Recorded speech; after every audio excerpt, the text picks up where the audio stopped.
Moin Freunde der Sonne, willkommen zu einem neuen Video auf diesem Kanal. Und der Titel des heutigen Videos ist 6 Tipps, die Pros nicht wollen, dass wir sie wissen.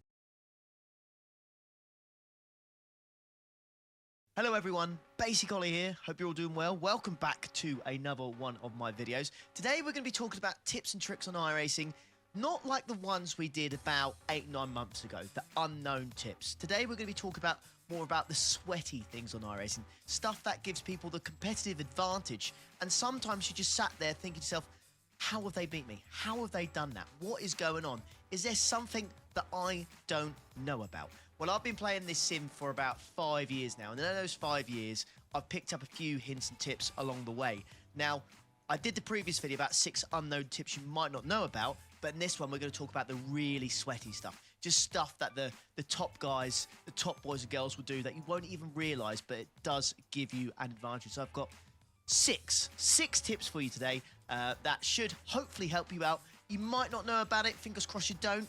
And if you do, you can let me know in the comments what you think and whether it's actually good information to spread. But yeah, sit back, relax, and hopefully, fingers crossed, this video will give you a little bit more of a competitive advantage, make you feel a little bit more sweaty in the sim. Okay. Okay. Ich überlege gerade, wie lange fahre ich jetzt iRacing? 2 Jahre. Ja, 2. Ich bin wirklich sehr gespannt, ob ich überhaupt irgendeinen davon kenne oder vielleicht alle kenne. So where I'd like to start this video off is with the pits. Now, the pits in iRacing are crucial, of course. Any sort of real-life race, the pit stops are absolutely essential to get right and do it quickly. Now, it's no different in the sim, especially when it comes to iRacing, and there are a few different things you can do to make your pit stop a little bit quicker. So we're going to go through those firstly in this video. And the first thing we'll do is actually show you the difference between using your pit limiter and not using your pit limiter. Okay, den kenne ich. You'll actually be surprised how much time you can gain by simply not using the pit limiter. In the newer cars, the pit limiter seems to work quite well. It is on the button, but on some of the older cars, it's a little bit all over the place. Even this Porsche here, it kind of flickers between 59 and 60 kilometers an hour. And on iRacing, you seem to be able to just... Ich möchte übrigens ganz kurz mal anmerken, jemand, der nicht aus Deutschland kommt, der den Porsche richtig ausspricht. Wirklich auf der ganzen Welt Porsche. Porsche. Porsche. Bei den Amis ist es immer Porsche, Porsche. Nee, ist Porsche. An der Stelle, das finde ich wirklich bemerkenswert und gut. Marginally, and I mean marginally, go a little bit quicker than what the pit speed limit is. And I'm going to show you an example of that right now. So I'm going to go through the pits with the pit limiter on, full throttle, and we're going to have a total time. Then I'm going to go through the pits with the pit limiter off, 1 kilometer an hour over the speed limit. Das macht viel and you're going aus. to see the difference. And listen, it might not be much. It could just be a tenth, maybe 2. But it can make a difference. It really, really can. And it's, you know, it sounds very sweaty, but that's kind of what this video is. You need those kind of little sweaty things to know about an iRacing to gain a little bit of an advantage. So we're going to go through the pits now. I'm going to show you exactly what I mean. Okay, so going into the pits at Fuji, we're in a Porsche 911 GT3. Nice and steady. We won't start the time until we've actually crossed the pit line here. So full all the way down. Now, as you can see, you're doing about 60 to 59 constantly, okay? Die Boxeneinfahrt erinnert mich an mich selber. Meine Boxeneinfahrten sind immer sehr rentnerlastig. So it's not staying at 60. It's flick between 59 and 60. Plus, we're not kind of taking the mick with what we're allowed to do. So you can do 61. Sometimes you can do 62 if you're lucky. And you don't do it for too long. So we'll finish this pit stop here, or this drive-through. And you can see what the total time is now as I cross the line. Okay, now we're going to do it again, except this time, we're not going to use the pit speed limiter, okay? And you're going to see what I mean, all right? So we will not start the timer until we cross that white line. So we've gone over a little bit, saying slow down, but that's okay. Going over a little bit. Yeah, staying at 61. I'm going to do my best to stay there now. Ich traue mich das immer nicht zu machen. Ich mache das nur bei NASCAR. Bei NASCAR bin ich auch weit drüber. Aber in den Roadcars traue ich mich das nicht irgendwie. Warum auch immer. Ist total bescheuert eigentlich. You know, it's not easy. You can easily speed, but it's, again, it's a sweaty thing to do, but it can make the difference. So I'm not dropping below 60. I'm staying at like 61, 62. As long as you don't take the mick, you should be fine. And it should make a difference. And you're going to see that time difference now as we cross the line here. Next up, let's talk about something quite specific. Aber was war es jetzt exakt? 1 Sekunde? 2? 23? We'll finish this pit stop here, or this drive-through, and you can see what the total time is now as I cross the line. Ja, ist 1 Sekunde, oder? 29,1. Make a difference. And you're going to see that time difference now as we cross the line here. Ah, ist eine halbe Sekunde. Halbe Sekunde ist eine halbe Sekunde im Rennsport. Okay, mal gucken, was kommt jetzt. LMP2, and that is using the clutch to get away quickly from your pit box. Now, just like in real life, the clutch is used to get away from the pit box quicker than if you just put it in first gear and tried to pull away. So what I'm going to show you boys and girls now is exactly what you need to do to get a quick getaway from the box in the LMP2, and it does make quite a significant difference. Now, for this to work, please do make sure you map a second clutch, okay? Now, you can do that in the settings. If we go to options and then controls, you will find an option for a second clutch, which is just here. Make sure you map that. You'll probably need another flappy paddle or a clutch if you've actually got one. Make sure you map that, and then I'm going to show you exactly what you need to do to get away with a good start out of the pits. Have a look at this. Okay, let's see, here we go. We're going to go and enter the pits here at Fuji in the LMP2. We just slow down to enter the pits here. Now I'm going to change all 4 tyres. And what we're going to do is I'm going to show you the difference between just getting away normally and using the clutch, because it's quite a significant difference. So we'll just get to our pit guy here. How's everyone been doing? You been doing all right? Weather's been good. Anyways. Wetter ist wirklich fantastisch. So we'll wait for him to put the car on the jacks.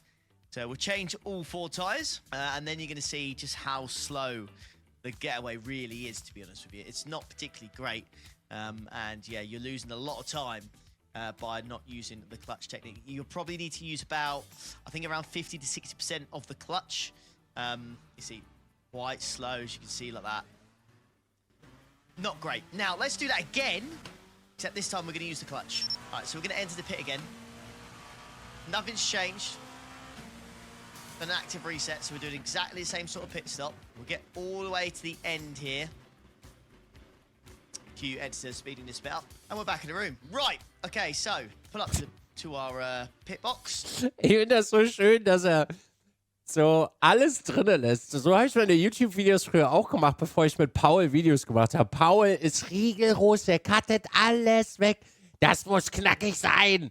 Die Leute müssen das gucken. Das guckt sich keiner an. Da ist nach dem ersten Tipp sind alle weg. Zack, zack, zack, zack, zack. Wird da alles weggechoppt. Stop here.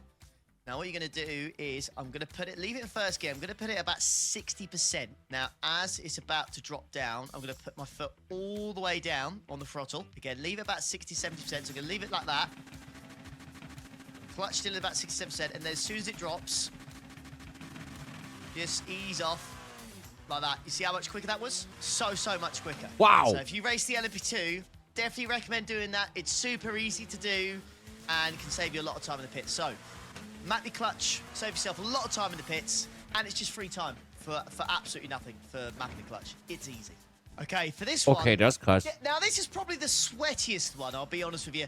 And I don't really know how many of you are going to use it, but...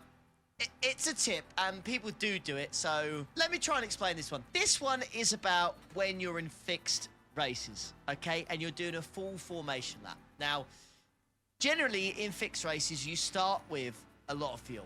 Just fuel you're never going to use, because it's like a 15, 20-minute race. For example, this is a 20-minute race at Watkins Glen, GT3 fixed. We're in the BMW, and we're starting with 50 litres. Now, what I'm going to show you is how to actually burn some extra fuel for free, so your car's lighter. Yeah, it's quite the tactic. I don't think many people use it, but I don't know how much of a difference it'll actually make across the race, but it's worth giving it a try. So, this is more about just burning as much fuel as you can in GT3 Fix before the start of the race. So, as you can see, we're going through a formation lap right now. Like I said, starting with 50 litres, all right? Now, we're going to skip through this bit, and then you're going to see how much fuel I have left by the end of the formation lap. Okay, so as you can see, we're coming to the end of the formation lap, and this is just driving like normal. So once we cross the line, we'll have a look with how much fuel we actually have left. So we've gone green. So we're across the line here, and we've got just about over 48 litres of fuel. So we've burnt actually less than 2 litres. Now what we're going to do is a pretty sweaty tactic. What we're going to do is in this next formation lap, we're going to use the pit limiter. And I know that sounds strange, but you'll see what I mean in just a second. Jetzt sagen wir nicht, der knallt da 10 Liter raus. The same thing again. Also ich meine, das mit dem Spritverbrauchen, das wusste ich, weil viele Leute verbrauchen sehr viel und zünden auch schon in der Startaufstellung wie verrückt. We're going to use the pit limiter. Now, I know that sounds a bit strange, but you're going to see exactly what I mean, because what you can do with the pit limiter on is use 100% of the throttle. And using 100% of the throttle in iRacing means you're burning as much fuel as possible. So just keep going on and off, on and off. And your car will eventually slow down, obviously, because you've got the pit limiter on. Alter, der Spritverbrauch, guck dir das mal an. Am I taking my foot off the throttle? Now, this is very sweaty, and it will only take off, what, an extra 2-3 litres. But, you know, a lighter car, better performance. Warte, er ist jetzt schon bei 48, wie 2-3 Liter. And as you saw previously, when I wasn't doing this tactic, I had 48 litres. But at this point right now, I'm down to 48, and I've only really just gone past turn 4. So my fuel usage has dramatically increased. Now, I don't know how cheeky this is, or if it's against a sporting code or anything like that. I can't see how it is, but people do it. It's something people do, and it just burns a lot of fuel. Whether it'll ever get fixed, I don't know, but at the end of the day, whilst iRacing has it so that your throttle position is basically how the fuel's used, this is a really cheap and easy way to burn excess fuel. And what we'll do now is we'll skip ahead to the formation lap, and you'll see how much extra fuel I've burned by just simply doing this tactic. Okay, so we're getting to the end. Alter, der ist bei 43, der hat 5 Liter mehr verdonnert. How much excess fuel I was going to burn, and how much extra fuel I was going to burn compared to just doing it normally. So we're going to start the race here. And when we cross the line, what do we have? Just over 48 litres last time. This time, Das sind 5 Liter extra. Und das macht eine Menge aus. So almost, what, 5 litres extra fuel by doing this tactic. Now, it seems to be quite a strong one. It has been known, and people have been doing it, but yeah, I mean, it is cheeky, but I don't think there's anything against it, unless someone wants to tell me otherwise. But yeah, quite strong, wouldn't you say? So there you go. There's tip number 3. Make sure you use your pit limiter on a full formation lap in fixed races, because you can burn a ton more fuel. And yeah, have a lighter car for the rest of the race, essentially. Okay, so the next tip I'm gonna talk to you about is... Ich sehe mich jetzt auf jeden Fall eine Pit Limiter benutzen in Fixrennen. Weil, was sollen wir mit 15 Liter extra?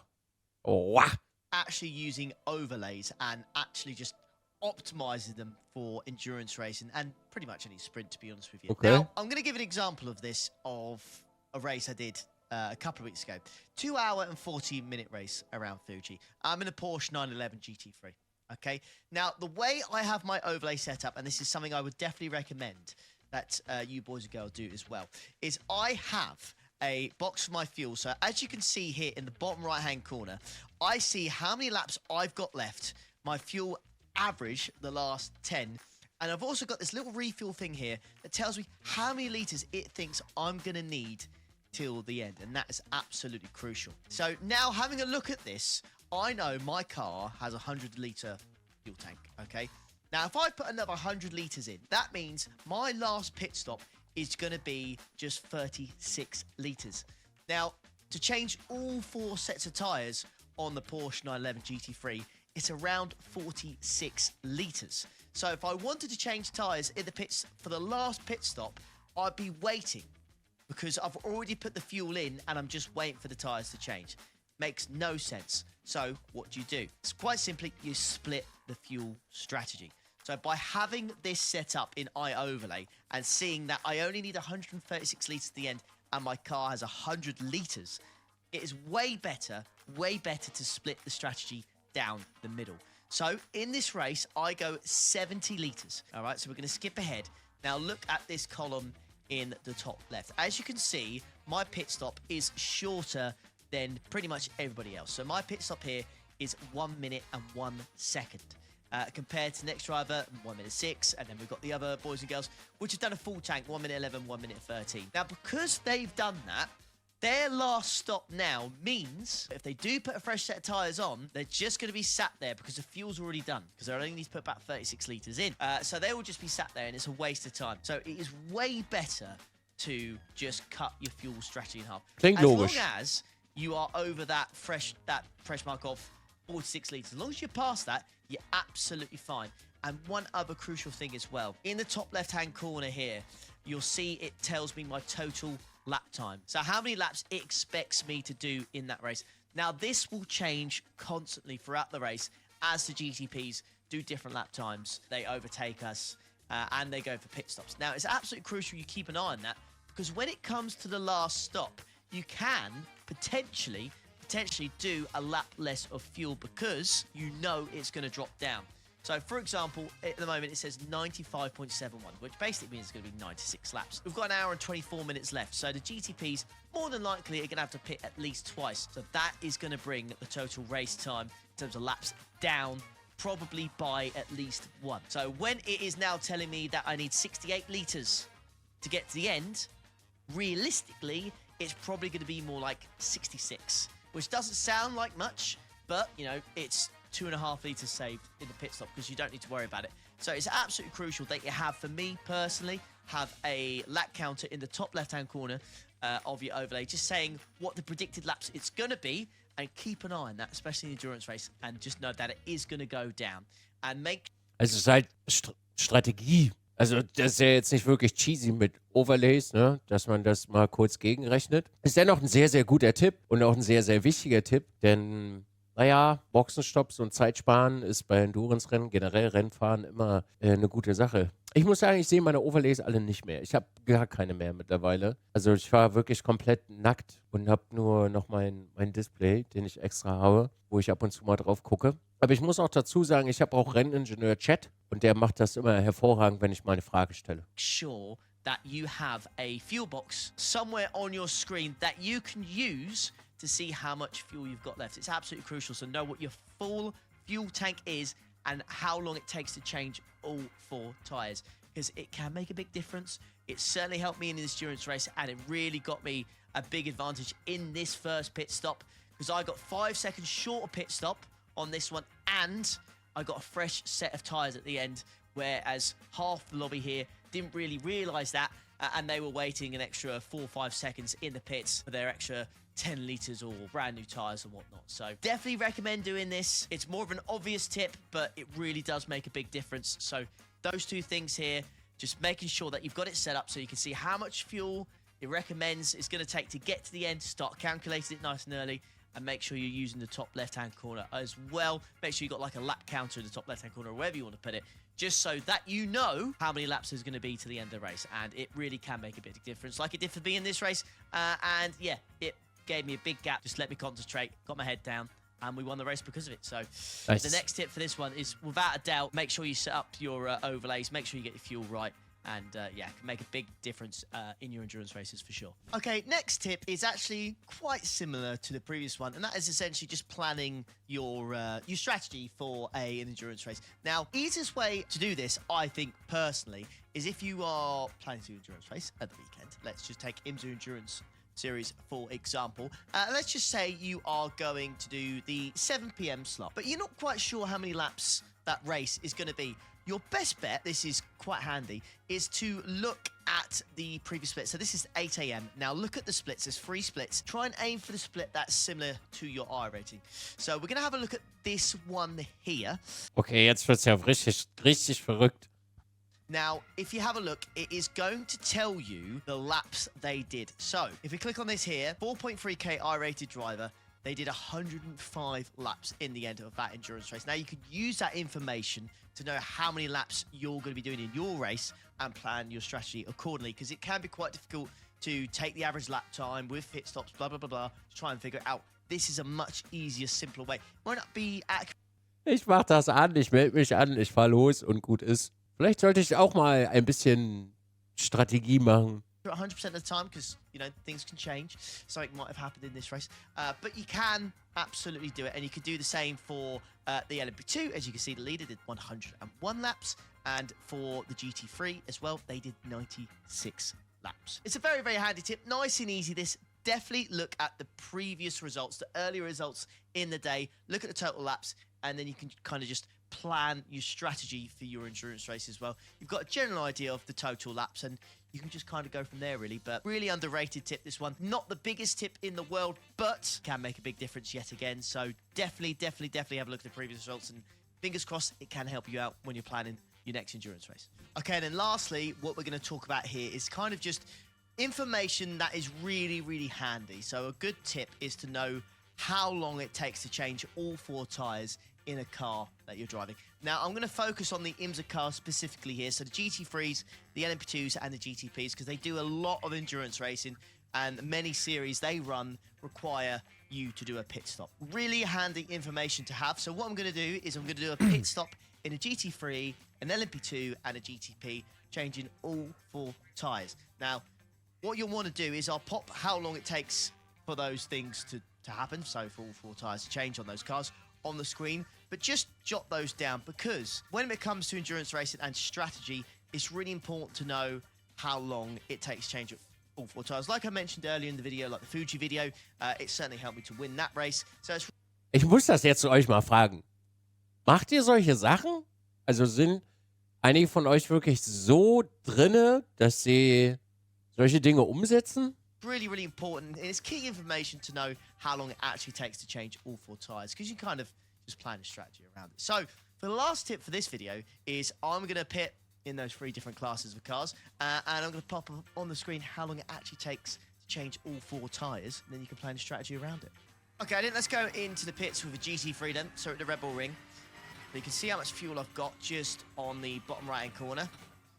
So what we're going to do, we're going to begin fueling, and I'm going to change all 4 tyres, and you can see how much fuel it takes, or how much fuel you can put on, changing all 4 tyres without losing any time. So the car goes up, we'll wait for all 4 tyres to go on, and then we'll see how long exactly that took.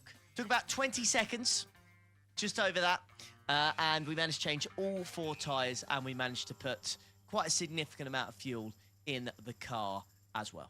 Okay, so next up, we've got the LMP2. What we're going to do now is we're going to go in the pits, and we're going to see how much fuel you... Jetzt verstehe ich. Erik guckt die Videos von Basic Olli. Erik macht das nämlich auch immer, der Schlingel. put in whilst changing all 4 tyres and not losing any time. So we're heading to the pits now. Get that pit speed limiter on. We'll see exactly how much fuel you could put in the car whilst changing all 4 tyres and not actually losing any time. So the car will go on the jacks now. We'll see how much fuel we can put in the car, see whereabouts we are before we can basically just get away perfectly. We'll pop something on the screen in a few moments, and that will tell you how much fuel to put in the car without actually losing any time and being able to change all 4 tyres. So there you go. That is the LMP2.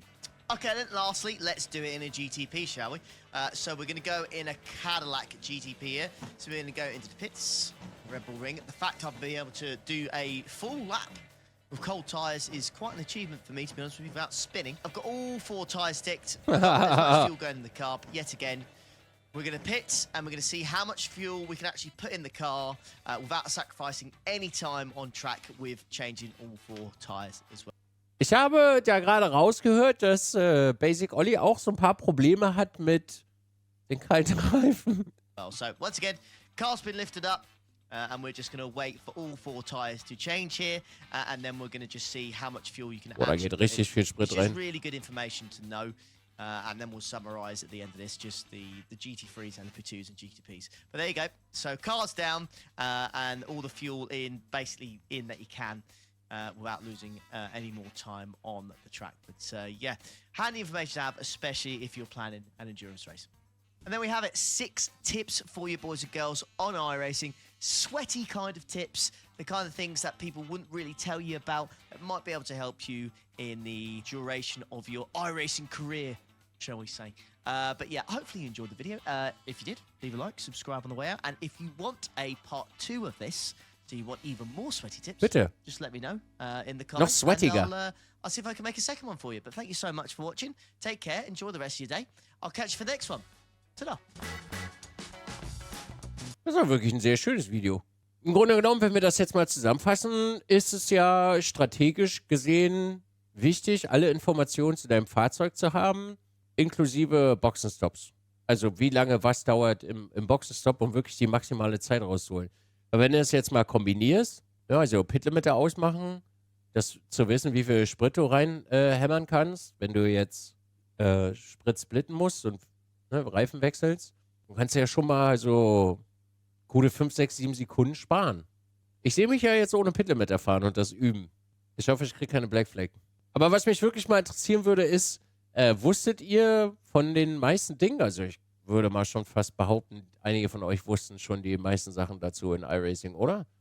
Also ein paar Sachen kennt man schon, man macht sie nur irgendwie nicht, würde ich sagen. Ich glaube, das geht eher so in die Richtung. Nichtsdestotrotz, meine Damen und Herren, Video findet ihr in der Videobeschreibung. Könnt ihr nochmal vorbeigucken bei Basic Olli. Ist wirklich ein sehr fantastischer Content Creator.